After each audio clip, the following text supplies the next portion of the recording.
Missa do Galo, de Machado de Assis. Nunca pude entender a conversação que tive com uma senhora há muitos anos, quando eu tinha 17 e ela 30. Era noite de Natal.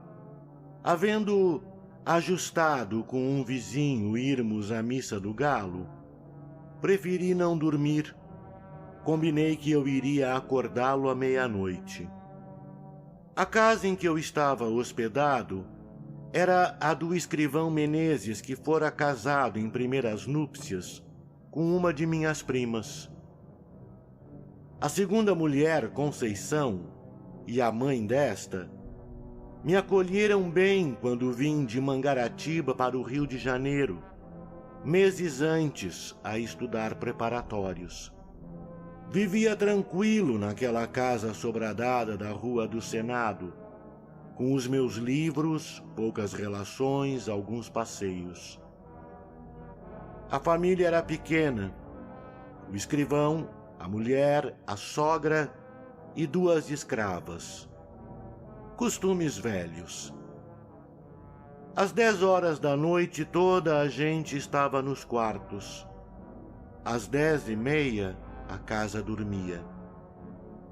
Nunca tinha ido ao teatro, e mais de uma vez, ouvindo dizer ao Menezes que ia ao teatro, pedi que me levasse junto com ele. Nessas ocasiões a sogra fazia uma careta e as escravas riam. Ele não respondia, vestia-se, saía e só tornava na manhã seguinte. Mais tarde é que eu soube que o teatro era um eufemismo em ação. Menezes trazia amores com uma senhora separada do marido e dormia fora de casa uma vez por semana. Conceição padecera, a princípio, com a existência da amante, mas afinal resignara-se, acostumara-se e acabou achando que era muito divertido. Boa Conceição! Chamavam-lhe a Santa e fazia jus ao título, tão facilmente suportava os esquecimentos do marido. Em verdade, era um temperamento moderado, sem extremos, nem grandes lágrimas, nem grandes risos. No capítulo de que trato, dava para maometana. Aceitaria um harém, com as aparências salvas. Deus me perdoe se a julgo mal. Tudo nela era atenuado e passivo. O próprio rosto era mediano, nem bonito nem feio. Era o que chamamos uma pessoa simpática. Não dizia mal de ninguém, perdoava tudo. Não sabia odiar. Pode ser até que não soubesse amar. Naquela noite de Natal foi o escrivão ao teatro. Era pelos anos de 1861 ou 1862. Eu já devia estar em Mangaratiba em férias, mas fiquei até o Natal para ver a Missa do Galo na corte. A família recolheu-se à hora do costume. Eu fiquei na sala da frente, vestido e pronto. Dali passaria ao corredor de entrada e sairia sem acordar ninguém. Tinha 3 chaves à porta. Uma estava com o escrivão, eu levaria a outra, a terceira ficava em casa. Mas o senhor Nogueira não estará com você todo esse tempo? Perguntou-me a mãe de Conceição. Dona Inácia, estou lendo. Tinha comigo um romance, Os 3 Mosquiteiros. Velha tradução, creio, do Jornal do Comércio. Sentei-me à mesa que havia no centro da sala e à luz de um candeeiro de querosene. Enquanto a casa dormia, trepei mais uma vez ao cavalo magro de D'Artagnan e me fui às aventuras. Dentro em pouco estava completamente ébrio de Dumas. Os minutos voavam. Ao contrário do que costumam fazer, quando são de espera. Ouvi bater 11 horas, mas quase sem dar por elas, um acaso. Entretanto, um pequeno rumor que ouvi dentro veio acordar-me da leitura. Eram uns passos no corredor que ia da sala de visitas à de jantar. Levantei a cabeça.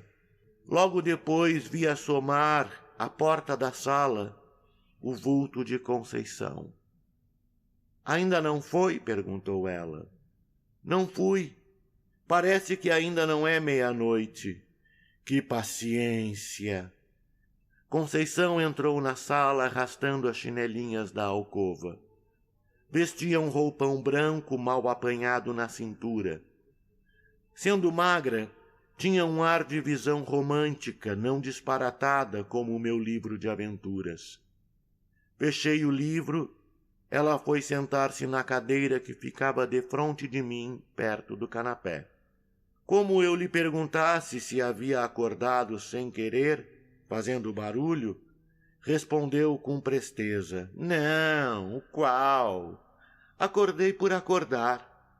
Olhei-a um pouco e duvidei da afirmativa. Os olhos não eram de pessoa que acabasse de dormir. Pareciam não ter ainda pego no sono. Essa observação, porém, que valeria alguma coisa em outro espírito, depressa botei fora, sem advertir que talvez não dormisse, justamente por minha causa, e mentisse para não me afligir ou aborrecer. Já disse que ela era boa, muito boa, mas a hora já deve estar próxima, disse eu. Que paciência a sua de esperar acordado enquanto o vizinho dorme, e esperar sozinho. Não tem medo de almas do outro mundo? Eu cuidei que se assustasse quando me viu. Quando ouvi os passos, estranhei, mas a senhora apareceu logo. Que é que está lendo? Não diga. Já sei. É o Romance dos Mosquiteiros. Justamente. É muito bonito. Gosta de romances? Gosto. Já leu A Moreninha, do Dr. Macedo? Tenho lá em Mangaratiba.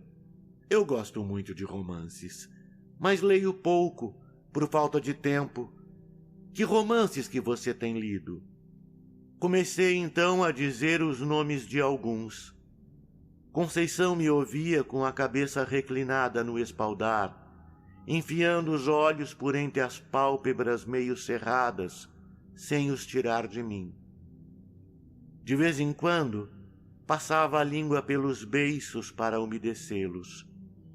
Quando acabei de falar, não me disse nada. Ficamos assim alguns segundos.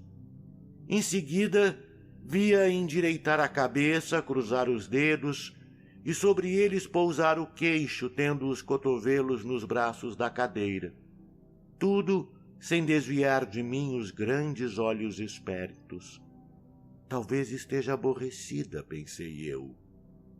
E logo alto: Dona Conceição, creio que vão sendo horas e eu... Não, ainda é cedo. Vi agora mesmo o relógio, são 11h30, tem tempo. Você, perdendo a noite, é capaz de não dormir de dia. Já tenho feito isso. Eu não. Perdendo uma noite, no outro dia estou quase que não posso. E meia hora que seja, hei de passar pelo sono. Mas também estou ficando velha. Que velha o quê, Dona Conceição? Tal foi o calor da minha palavra que a fez sorrir.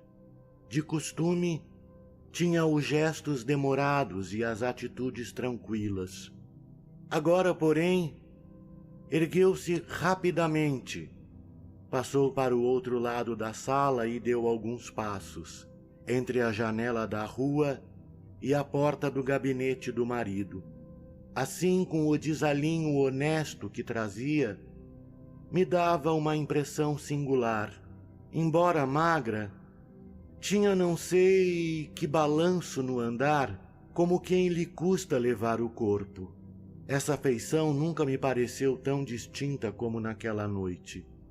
Parava algumas vezes, examinando um trecho de cortina ou consertando a posição de algum objeto no aparador.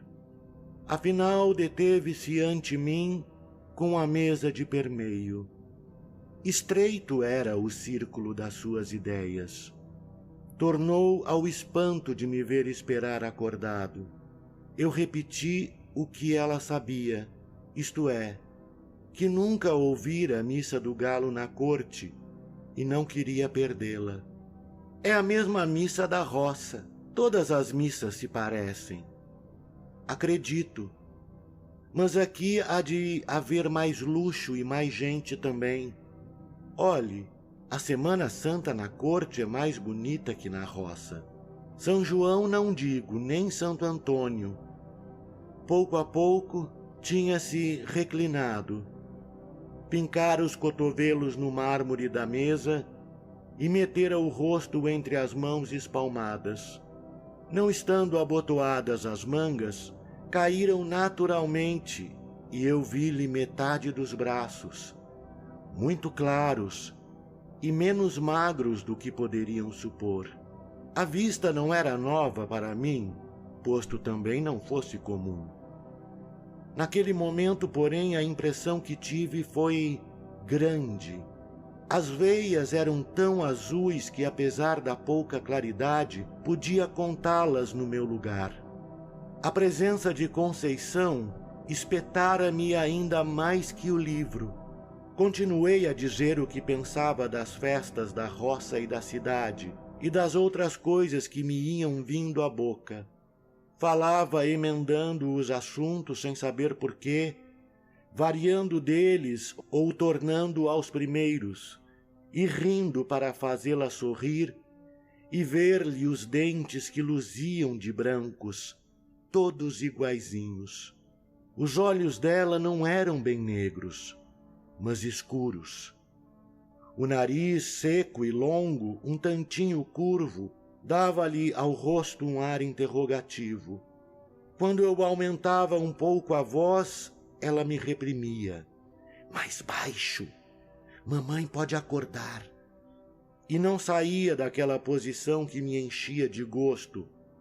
Tão perto ficavam as nossas caras. Realmente não era preciso falar alto para ser ouvido. Cochichávamos os dois. Eu mais do que ela, porque falava mais. Ela às vezes ficava séria, muito séria, com a testa um pouco franzida.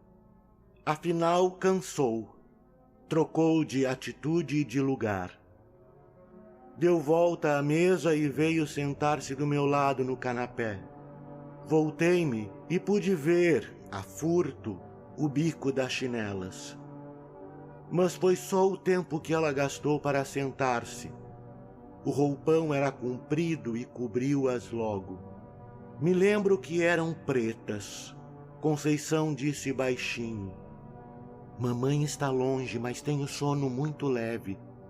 Se acordasse agora, coitada, tão cedo não pegava no sono. Eu também sou assim. O quê? Perguntou ela, inclinando o corpo para ouvir melhor. Fui sentar-me na cadeira que ficava ao lado do canapé e repeti-lhe a palavra. Riu-se da coincidência. Também ela tinha o sono leve. Éramos 3 sonos leves. Há ocasiões em que sou como mamãe. Acordando, me custa dormir outra vez, rolo na cama à toa. Me levanto, acendo vela, passeio, torno a me deitar e nada. Foi o que lhe aconteceu hoje.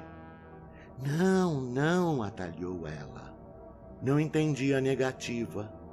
Ela pode ser que também não a entendesse. Pegou as pontas do cinto e bateu sobre ela, sobre os joelhos. Isto é, o joelho direito, porque acabava de cruzar as pernas. Depois, referiu uma história de sonhos e afirmou-me que só tivera um pesadelo em criança. Quis saber se eu os tinha. A conversa reatou-se assim lentamente, longamente, sem que eu desse pela hora nem pela missa. Quando eu acabava uma narração ou uma explicação, ela inventava outra pergunta ou outra matéria, e eu pegava novamente na palavra. De quando em quando me reprimia. Mais baixo, mais baixo. Havia também umas pausas. 2 outras vezes pareceu-me que havia a dormir, mas os olhos, cerrados por um instante, se abriam logo sem sono nem fadiga, como se ela os houvesse fechado para ver melhor. Uma dessas vezes, creio que deu por mim embebido na sua pessoa, e me lembro que os tornou a fechar, não sei se apressada ou vagarosamente. Há impressões dessa noite que me parecem truncadas ou confusas. Me contradigo, me atrapalho. Uma das que ainda tenho frescas é que, em certa ocasião, ela, que era apenas simpática, ficou linda, ficou lindíssima. Estava de pé, os braços cruzados. Eu, em respeito a ela, quis me levantar. Não consentiu. Pôs uma das mãos no meu ombro e me obrigou a estar sentado. Cuidei que ia dizer alguma coisa, mas estremeceu. Como se tivesse um arrepio de frio, voltou às costas e foi sentar-se na cadeira onde me achara lendo. Dali, relanceou a vista pelo espelho que ficava por cima do canapé. Falou de 2 gravuras que pendiam na parede. Esses quadros estão ficando velhos. Já pedia ao Chiquinho para comprar outros. Chiquinho era o marido. Os quadros falavam do principal negócio deste homem. Um representava Cleópatra. Não me recordo o assunto do outro, mas eram mulheres.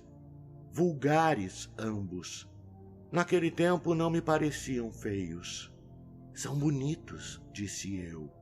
Bonitos são, mas estão manchados. E depois, francamente, eu preferia 2 imagens, 2 santas. Estas são mais próprias para a sala de rapaz ou de barbeiro. De barbeiro? A senhora nunca foi à casa de barbeiro. Mas imagino que os fregueses, enquanto esperam, falam de moças e namoros, e naturalmente o dono da casa alegra a vista deles com figuras bonitas. Em casa de família é que não acho próprio. É o que eu penso. Mas eu penso muita coisa assim esquisita. Seja o que for, não gosto dos quadros. Eu tenho uma Nossa Senhora da Conceição, minha madrinha, muito bonita, mas é de escultura, não se pode pôr na parede. Nem eu quero. Está no meu oratório. A ideia do oratório trouxe-me de volta à missa. Lembrou-me que podia ser tarde e quis dizê-lo. Penso que cheguei a abrir a boca, mas logo a fechei para ouvir o que ela contava, com doçura, com graça, com tal moleza que trazia preguiça à minha alma e fazia-me esquecer a missa e a igreja. Falava das suas devoções de menina e moça. Em seguida, referiu umas anedotas de baile, uns casos de passeio, reminiscências de Paquetá, tudo de mistura, quase sem interrupção.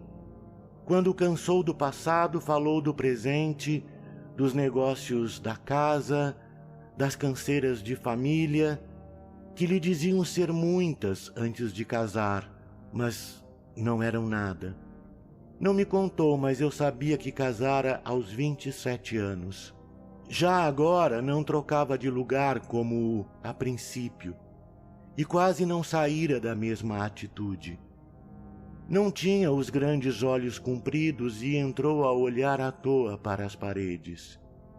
Precisamos mudar o papel da sala, disse daí a pouco como se falasse consigo mesma. Concordei, para dizer alguma coisa, para sair da espécie de sono magnético, ou o que quer que era, o que me tolhia a língua e os sentidos.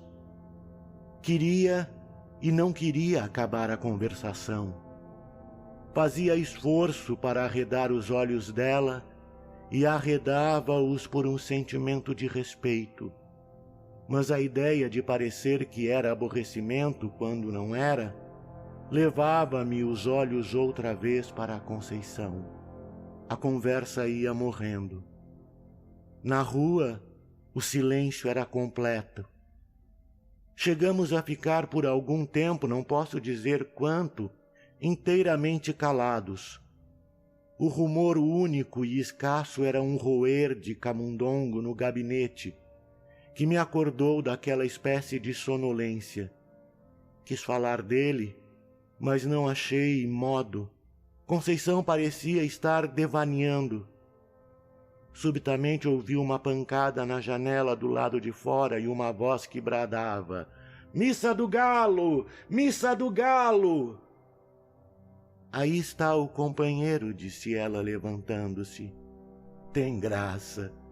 Você é que ficou de ir acordá-lo, ele é que vem acordar você. Vá, vá, que hão de ser horas." "Adeus." "Já serão horas?" perguntei. "Naturalmente." "Missa do Galo!" repetiram de fora, batendo. "Vá, vá! Não se faça esperar. A culpa foi minha. Adeus. Até amanhã." E com o mesmo balanço do corpo, Conceição enfiou-se pelo corredor adentro, pisando mansinho. Saí à rua e achei o vizinho que esperava. Guiamos dali para a igreja. Durante a missa, a figura de Conceição interpôs-se mais de uma vez entre mim e o padre. Fique isso à conta dos meus 17 anos. Na manhã seguinte ao almoço, falei da missa do Galo e da gente que estava na igreja, sem excitar a curiosidade de Conceição.